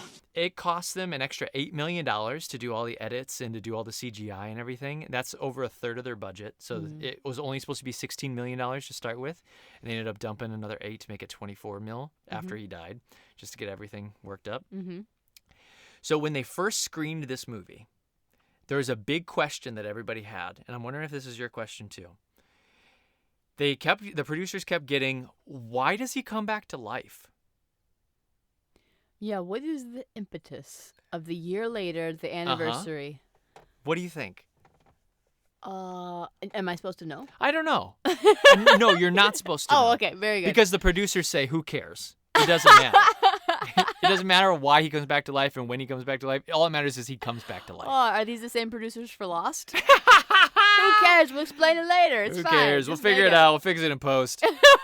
But what do you think? Why do you think he comes back? Or does that bother you that it's never explained? Well, as I was explaining the synopsis to you, I realized mid-synopsis that I didn't know. So it didn't bother me at the time, but when you asked me to explain like why he came back, I couldn't. Oh, you didn't say that, but like I was trying to fill in the gaps. I couldn't quite put my finger on it, other than it's just been a year. Yeah. It's Devil's Night again. And it's Devil's Night, so I don't know. That to me is all they're explaining I need. Yeah. Like, I don't want him to come back right away. It's not like you're dead. And then he like stands up right after he's like, I'm the crow now. I'm going to get my vengeance on everybody. Yeah, it needs to be on the anniversary. Yeah. It takes a year. He's got to be, he's buried in the ground. Yeah. Yeah, and he comes out fresh as a daisy. Oh, he looks great. Like no time has passed. And he's still super built. Yeah. Still no muscle atrophy there. No, not at all. Yeah, I don't know. That's interesting that they just decided that they didn't care. Did it bother you? No, not at the time. Oh, okay. And I would say still no. Okay. Because I'll be honest, whatever they would have come up with probably would have been really confusing. It's like when you try to explain the premise of Mortal Kombat, when like just don't explain it. Just know that like these are the stakes. The world is at stake. Go fight in this arena. That's all you need to know. We have lost 9 tournaments in a row. That's all you need to know. We have to win the 10th, or our world will go to Outworld. How many times do I have to... Don't say Outworld. That's confusing. Our world will be dominated by another world. Just called Outworld. No, don't say that. It's called confusing. Emperor Shao Kahn. Okay, again, we're just getting complicated here. No, not at all. Details. Shao Kahn with his sorcerer number 2, Shang Tsung. I'm so impressed with you right now. Everyone's so impressed. Oh my gosh. The film releases May 11th of 1994, over a year later. So they take a year after his death to finalize everything. That seems appropriate as well. Yep. I mean, as much as a movie made when someone dies could be appropriate. Sure. The movie makes $11 million in its opening weekend. And so, I mean, a huge chunk of it's changed back right away. Yeah, we're almost there. Yeah. And then it makes $50 million overall. Okay. So it makes its money back and does a little bit then some. So it's a success, and it becomes even bigger success through the years because it comes like somewhat of an cult classic. Yeah. And there's some obviously some allure about it. Yep, for sure. And not allure, I mean lore about it and allure. Yeah, both. Allure and lore. Some allure and allure. Allure, we say. Allure. But a lot of the power brokers, a lot of the people who are profiting off of it, they felt like it was blood money, and they felt like they shouldn't be profiting off of the death of Brandon Lee. And so what they did was they donated it to different causes or to the family and foundations and things like that. So a lot of the profits from specific people went to those kinds of things, which I think is really cool. Yeah, especially if you don't want to be cursed forever. Yeah. I would get rid of that money stat. Oh my Do gosh, not hold so on to that. True. Get rid of that. Yep. For sure. This That's cool. This was the #1 movie its opening weekend. and it beats out When a Man Loves a Woman. Have you ever seen that movie? No, have you? Yeah. Oh, you've seen that movie? Yeah. So you know Meg Ryan's in it? Yeah, and Kevin Costner? Not Kevin Costner. No. Oh, what's his name? The main guy's Andy Garcia. Oh, what? Yeah. What do you mean? The guy's name is Andy Garcia. I don't know who that is. Well, yeah, because you never saw Godfather 3. He plays Sonny's son. Oh. That's that guy. But they're the two love interests. Oh, in you know it. what he looks like? I think he looks like Nick Cage. I've got Nick Cage in my head for some reason. No, you're thinking of City of Angels? No, I'm thinking of one. Not. It's one where this waitress wins a lottery, or they split a lottery ticket with a waitress, and then they. Okay. It could happen to you. It could happen It to could you. happen to you. I've never seen that movie. Okay. Never seen When a Man Loves a Woman. Never seen City of Angels. These are all movies you could add to your summer's off list. I could, and then I couldn't. Yeah. Well, just so you know, you have a lot of options. I do. Sometimes you're like, I feel like I haven't seen any of the movies you've seen, and you've seen all the movies I've seen. I just like to point out all these movies that I have not seen. Yeah, but mine are a bit more obscure than like Godfather Part 1, right? I mean, that's When pretty... a Man Loves a Woman. Yeah. So the next week, though, it drops its number one spot. It gets beat out by Maverick. Have you ever seen that movie? Nope. It's with Mel Gibson in it. Oh, I knew who it was with. Oh, you did? No, just based on the name Maverick, though. I like who could It's play got Jodie that? Foster in it too. Oh, cool. Yeah, she's a badass in it. Obviously. They're like, when is she not? Yep, it's a fun movie. It's a cowboy movie. What do you think the Rotten Tomatoes score was? I have no idea. Just take a stab. What's your heart telling you? Don't This movie has so much heart. Don't ask what my heart is saying. I think. No, I don't want to know what your heart tells you to give it. Yeah. I want to know what your heart thinks Rotten Tomatoes. What gave critics it. think? Yep. What do critics think? Do critics think it's just barely fresh? So you'd give it or they would give it a. I don't remember what fresh is. 64. So 64%, because 60 is fresh. 64 isn't fresh. 64% is fresh. And then 63 is rotten? And 63 is rotten. You always think that was some scary thing. 46% is 46 fresh. is 45 rotten, is so- rotten. Just barely fresh. So 64% is Sure. what you said? Yeah. That's too low. It's too low. Yep, it's Oh, higher than that. Okay. Go on. It's an 83%. Oh my gosh. The audience score, do you want to guess that? Lower? No. Higher? Higher. Higher? Yep. 98. Oh, wow. That was really high. Yeah. Too People overshot love them some 90s grunge rock. 90%. 90%. Yep. Of course. Here's the consensus. It says, filled with style and dark, lurid energy. The Crow is an action-packed visual feast that also has a soul in the performance of the late Brandon Lee. Yeah. Roger Ebert, he loved this movie. He says, it is a stunning work of visual style. It's the best version of a comic book universe I've ever seen. And Brandon Lee clearly demonstrates in it that he would have become an action star had he lived. It's true. Rolling Stone says Lee is sensational on all counts in a final performance that brims over with athleticism and ardor. Mm-hmm. Critics loved Lee. He was so good. Granted, there were some line readings that I was like, what? But still. Yeah, At the heart of it. do you remember any moments where you're like, ugh? I mean, probably just some sentimental moments here and there that I kind of thought were like a little cheese. So I thought at the beginning of the movie that he starts off a little weak. Sure. Like, I think some of the flashbacks and like when he first becomes the Crow, like his first moment with Tintin and with the pawn shop owner. There's a guy who owns a pawn shop who he like has a whole sequence with. Both of those moments, he like does this weird voice sometimes. He does. And it's a little bit like this. Suddenly, I heard a tapping, as of someone gently rapping at my chamber door. What are you talking about? You heard me rapping, right? But then, after that moment, he's pretty normal, like in how he talks for the most part. And even to the bad guys, like he doesn't really say a lot of crazy stuff after those two scenes. So I think he calms way down, and I think he gets pretty good. But you had some of the sentimental moments that you didn't like him in? Yeah, I can't give you a line reading or exactly, but I know that there were moments I was like, not the best, but interesting choices were made. Yeah. Yeah. And I liked it. I did I too. kind of like the weird voice, to be honest. I'm thinking about it. No, I didn't hate it. Mm-hmm. Yep, it was just something I noted, and then Mhm. I was like, "Oh, that changed," and I kind of liked that it changed because Mhm. I wouldn't have enjoyed it if it was that the whole time. For sure. For sure. Yep. Yep. I could see that. Yeah. Some little trivia that I'll get into before we pop over to your stuff too, because Please. I want to talk like in depth about favorite moments and deaths and things like that too. All those crows in this movie, The crow? all Was played- all the crow birds. How many crows was. What? There's only one crow. What do you mean? Okay, yeah, the crow. Yeah. Was played by how many crows? Is that what you're going to tell me? It was played by 5 ravens. Not even crows? No, because crows are dickheads to train. What's the difference between a crow and a raven? Is it size? I think Is so. it, or I is it think a different so. species?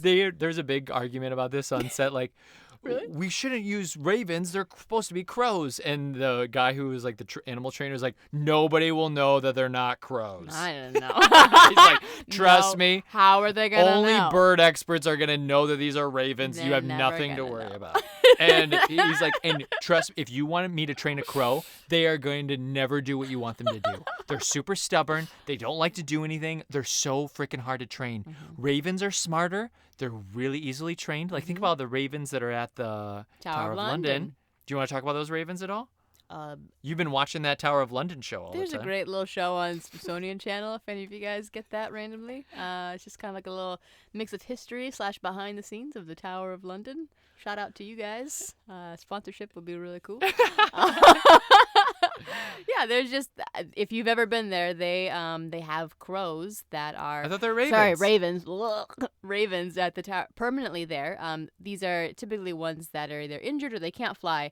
And it's a part of an old lore or an old allure that something bad will happen if the ravens ever leave the Tower of London. And I don't know what that something is, but something bad will happen. I mean, it could just be doom. Doom will befall the city of London if and when the ravens leave Nice. the Tower of London.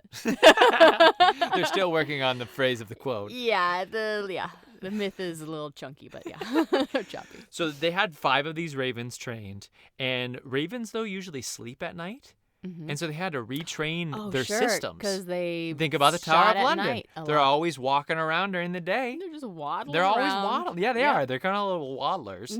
And so they had to retrain these ravens and rework their systems so they'd stay awake at night for these shoots that they would do overnight. Oh, interesting. And the main stunt raven, Yes. his name, do you want to take a guess?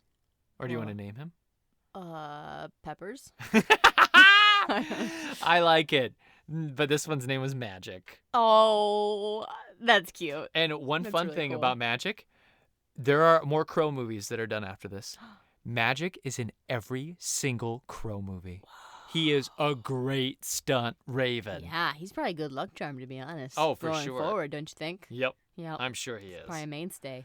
Speaking of sequels, did you know there were sequels to this movie? I didn't, because you said something that there were plans to make sequels, but then you think with everything that went on, maybe we just like let it go. Yeah, and we you just think thank that. our lucky stars. But and this movie made money and people No, liked it, so of money. course they're gonna do more. now we want a profit. Yep.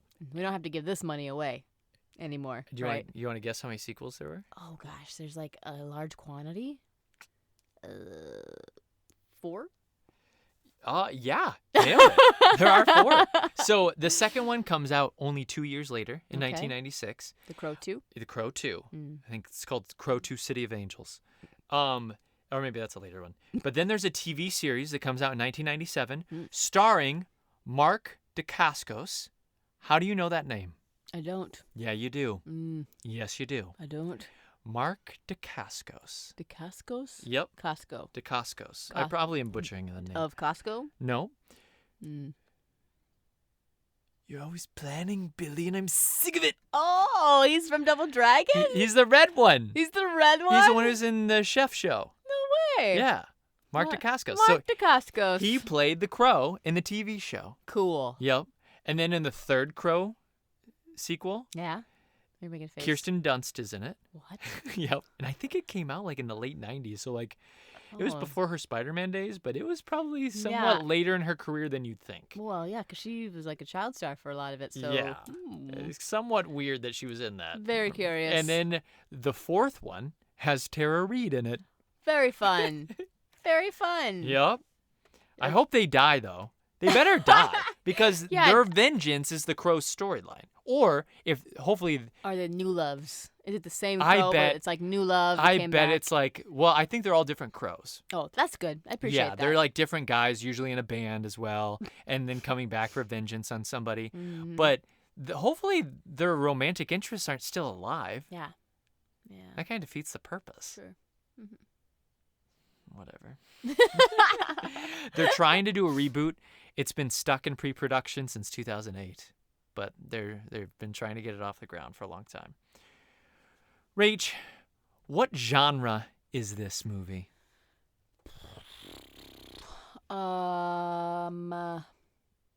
This movie is like rock, horror, grunge, action. I mean, I think you're right. I settled on, because I was like, is this fantasy? Is this horror? Is this sci-fi? Is this action? I called it dark fantasy action. That feels right. Okay. That feels really right, actually. All right. Good. Yeah. Yeah. So I have some things to continue to talk about, but I want to throw it to you to like talk about some stuff too. Let's not get into your score yet, but like just random things that you'd like to discuss from the movie. I am just so still conflicted about how I feel about this movie. Can I just put that out Yeah, there? Like, for sure. Why don't you run through it with us? okay, I'm not gonna decide on my score yet. Okay. I mean, I've written it down a couple of times and it's changed a couple of times. It's hard because, like, so none of the ways that I described it, this rock, horror, grunge, whatever, none of those are my favorite genre. Yep. I don't like those types of movies. For sure. But I can appreciate the artistry in this. Uh-huh. If that makes sense. Yeah. So it's tricky though, because then I also go off of like, well, would I want to rewatch it based on like some of the other movies? And I think like, well, I think I'd rather rewatch this one instead, because you know, I love a good lighthearted, you know, like how do I feel about this versus Starship Troopers? I don't know. Sure. It's tricky. Well, I would watch Starship Troopers again. Yeah. But I think this is a better movie. I think so too, but I don't want to watch it again. Yeah. And so I think the rewatchability has to play a factor. Yeah. But it can't be, for me, this is how I've been doing it lately. Yeah. Mhm. I mean, because when I'm conflicted, I think which movie would I rather watch again? But so maybe for you that would make it Starship Troopers would go ahead. But for me, it's what movie is better and do I want to watch it? That's like 50-50. I know, it's so tricky. It is tricky.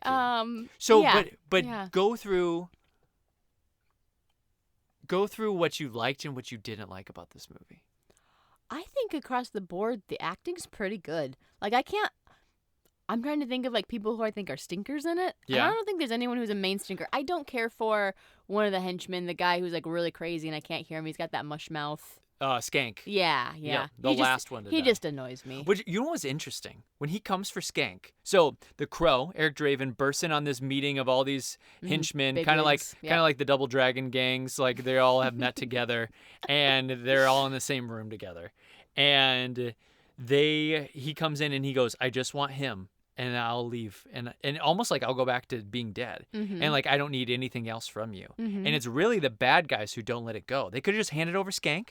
Skank Yeah. could have got killed, and they all would have continued to run the city, and he would have just went back to resting. And yet, But he couldn't let that's not how it went down. Nope. Nope. Hubris. Whoops. Yeah. So I don't know. I'm just conflicted. Well, let's go over some things. What was your favorite death? Yes. Death. It is fun. I mean, the main bad guy, spoilers, Yep. falling off of the cathedral at the end and then landing on the horns of the gargoyle and then having the blood come out of the gargoyle's mouth was like pretty Really like cool. like that's literally the sound I made when I watched it, like And during that sword fight, he has like a sword because he's that guy who does all the sword fighting all the time. And Eric Draven, the Crow, pulls out the steeple, throws out like he does. and then he uses it. It's a sword. Yeah. He like uses the Perfect church sword to combat this guy. Very cool. Very cool. Okay, here's another thing I want to talk about. Is this movie religious or anti-religious?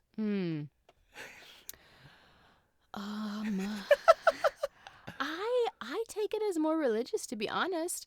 Like, even though like the main couple is like, they're kind of like dark a little bit, right? They're getting married on Halloween, so they're like a little weird. Sure. We'll just throw that out there. Yeah. I'll throw out weird. Yeah. But like they're buried in a church. And when I'm saying religious, I'm meaning like religious in the sense of organized religion versus spiritual. I think it's definitely, you could say it's definitely spiritual. For sure. But I think it's a little religious too. Like, even though like, people will be like, no, because ravens or crows are not signs of whatever. There's something, I don't know, it's tricky. It's not Christian. I won't put that out there. No, definitely not. But is it maybe spiritual? I don't think I can say religious. I think I'll say spiritual. I think it's definitely spiritual. Yeah. And I think it has moments where it's almost religious. Yeah. But why can't that be spiritual though? Because it's like, it's about afterlife, right? And it's about like that can still play a part in religion, for sure. obviously. For sure. I don't know. There's just so many like structural like moments, like the fact that the ending sequence takes place on the rooftop of a church. A crumbling church. A crumbling church. A crumbling church. Yeah. To show like the crumbling facades of organized religion. Breakdown of the moral core of the city. Yep. Yeah. Ooh, Rach. Yeah, there you go. You should write a dissertation on this. Should I? Take me 2 years. But yeah, so there are aspects to it that I almost feel like, yeah, it's definitely spiritual, like you said. But I feel that almost like it was a little bit like saying something about organized religion as well. It's probably saying something about it. I don't know what it's saying, but it's saying something. When he is dead at the beginning of the movie, and you see those like the photos of his wedding invitation and stuff at the beginning, you see them like on the floor and stuff like that. Now knowing how close he was to getting married, isn't that so I didn't crazy? think about that. They were gonna get married in the movie. They were the next day. Extra traumatizing. And he's gonna get married in 2 weeks after he dies in real life. It's insane. Yeah. Ugh. Oh, it's bad goosebumps. Did you notice how the girl Sarah? What did you think of the girl who played Sarah? The little girl? Yeah. She was fine. She's a little child actress. Yeah. She didn't. I wasn't like compelled one way or the other with her. I wasn't either. She wasn't terrible, but she wasn't great. One thing that's interesting about her character is she says like, "It smells like butt. It smells like a fart," or something like that. And then somebody else says the character like, "Yeah, let's go kick some butt," or something like that.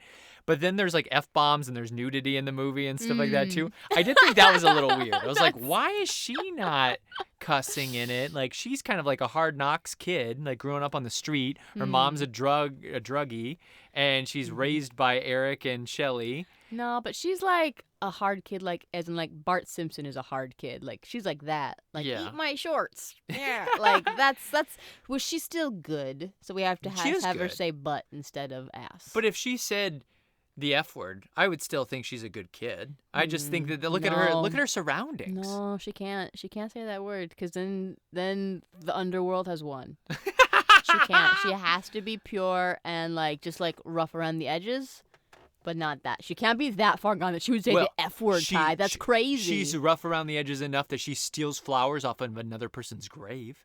At the beginning of the movie, did you notice that? I did not. She takes flowers off of somebody's grave. And then she gives most of them to Shelley, and she leaves one for Eric. Really? Which also should show you how she feels about both of them. She cared about Shelley way more than Eric. But she left a white rose on Eric's Meaning grave. we're just friends. I don't know what white rose. Purity. What do white No, roses yellow mean? rose means we're just friends. Yeah. White rose means red's romantic. White means you're could dead. go either way. I'm thinking about What's it. pink mean? It's like for sisters. Okay. Grandmas, maybe. Yeah, there you go. I like pink too. I'm curious about you. What? Did you get misty at all? No, not during the film. Well, actually a little bit at the end. And I got misty just at the credits rolled, and then it said for Brandon and Eliza. Eliza was his fiance. Oh, don't know. Maybe nose twinge. Yep. When you did, so that made me a little misty, and now I'm a little misty now. Yeah. I got misty a few times. Did you? Yeah. Yeah. I got misty when he's talking to Sarah at one moment, and he's I don't know, they're just like talking about, I think, loss and things like that, and like moving on and things like that. I don't know. I thought it was really sad. And then I got misty during his ending sequence, like when he leaves and he goes back to the grave or whatever. I was like, he's really dead. Yeah. This movie came out, he's really dead. And then I pretty much full on cried when it said for Brandon and Eliza. This movie touched me. Like, yeah. It to the core. It actually hit me. Yeah. And obviously, when I saw it as a kid, it did not do that. Mm-hmm. And then even this last summer, I knew he was dead. I knew a little bit more of the backstory. And I think I looked up more of the backstory after watching it. But it didn't hit me like it did this last time. I think if you listen to this podcast and now you go back and watch the movie, I think you'll have more visceral reaction to it than if you watched it and then you listen. There's definitely a feeling that you get watching it, knowing all that surrounds this film. You know, I think if you just watch it at face value, then this could easily be, a film you're like, meh, it's just a film that they made, whatever. But yeah, there's just too many coincidences and too many things that like tie in together that just make it feel like a little special. Yeah. Yeah. What was your favorite scene of the entire movie? You go first. Let me think about that. Do you have a favorite? Some of my favorite scenes are the talkie scenes. Oh, yeah? Like the scene when, as far as like fight scenes, my favorite fight scene is probably the big scene with all the guys trying to shoot at him and like that huge elongated scene. But my favorite scene of the whole movie might be that scene with him and Ernie Hudson in his apartment, and they're just talking, and he's talking about like what happened to me, or what happened. And he finds out that Ernie was like in the hospital room with his fiance for so long. Yeah, and he stayed with her. He realizes that he stayed the whole time, and he sees like the image of all that stuff. And there was something about that I was like, oh, so that's very sweet. This is really nice dialogue. Good acting between these two. I would agree. And very sincere moment and like very sweet. I liked it. Yeah. Yeah. That's probably my favorite scene. I actually liked parts of the pawn shop scene to begin with. Yeah? When he's looking for his wedding ring there, yeah. and then like when he starts to take the rings out and he kind of like throws them at the guy and says like each one of these were a wasted life. Because when you think about like, oh, like that's exact, like these are rings that people have brought in because they murdered people, you know? Each one of these is a life you helped destroy. Come back now. Don't kill me. I'm not going to kill you. Your job will be to tell the rest of them that death is coming for them tonight.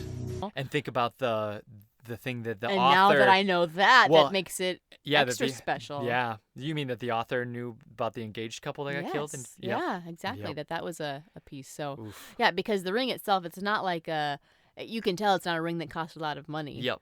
It's very, very, very simple, plain ring, sure. but it's just like, it's heartbreaking. Yep. It's heartbreaking. And then he also like gets shot through the hand there, and he looks through his hand, and that and moment he does was the very Raven cool. quote.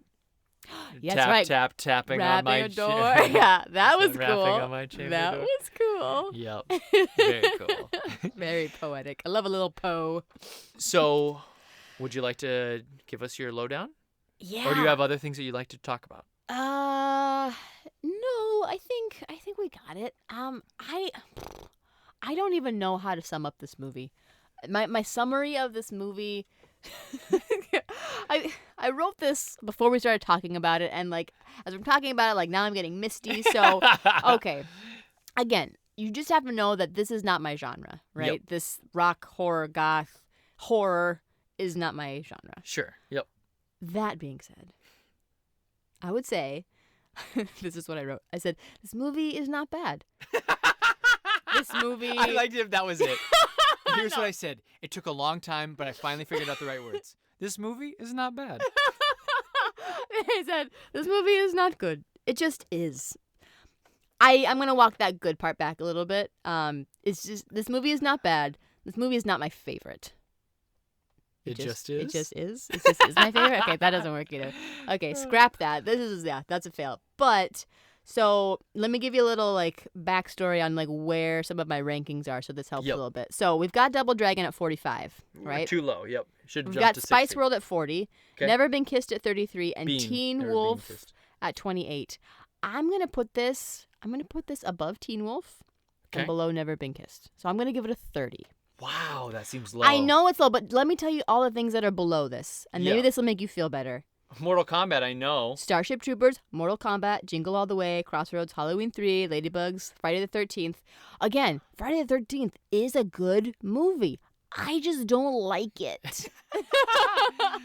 And this was a good movie, but I don't want to watch it again because of the grit and the gore and all that. There's not enough romance and comedy in it for me, if that makes sense. But there is romance. Nah. It's a love story. It is. There is love in it. That's true.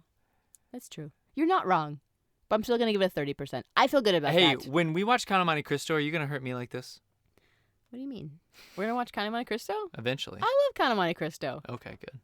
As long as I know you. I always think I'm saying it wrong. It's Cristo, but I always want to say Crisco. Because I say that more. So here's where I'm going to put it. Yeah, tell me. I'm going to put it. 85. No, that's too high. Yeah, right. I'm going to put it at 75% tied with Predator. Ooh, that's a good spot. And a percent up from Friday the 13th. Very good. Yep. Yeah, I get that. I'll have you know, it was lower than that to start with. Yeah. Yeah. That's all I'll say about that. It was, not a bit. So, it was a bit lower. Would you encourage people to maybe listen to this podcast before seeing it? Which...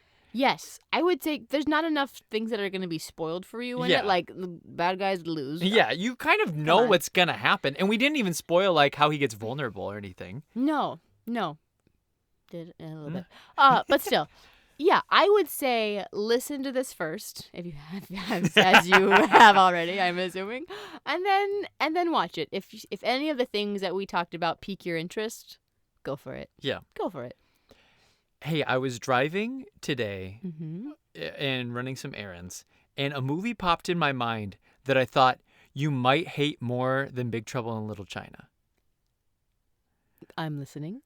Ernest Scared Stupid. Oh. Or Ernest Goes to Jail. The Ernest movies. Oh boy, those are there. I'd have to see them again. It's been too long. I cannot say no more. I cannot Put that definitively on the list. say yay or nay to that until I see them, because they might have some plot that makes sense. I think that those movies are pretty fun, but I imagine that you hate them.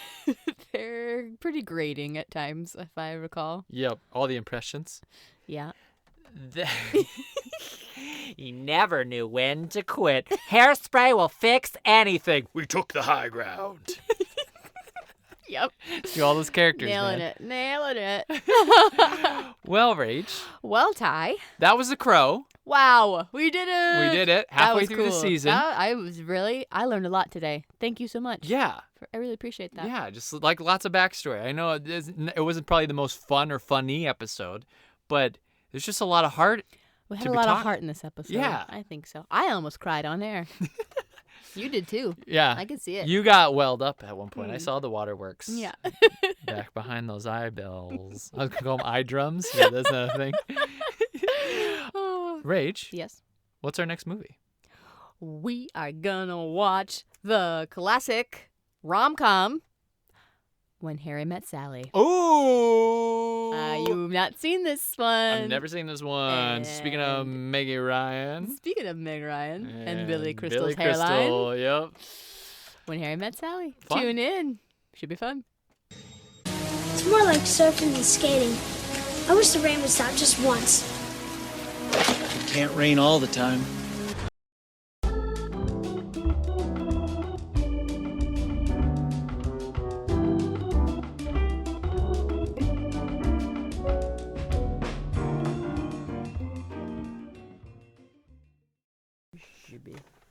You should be. You should be. Oh, are you testing it? Oh. No, we're going. Hold on. And away we go. This is omnidirectional. So that means if we were in a band, which we are. What's our band name again? No day but today. No day but today. The fire is out anyway.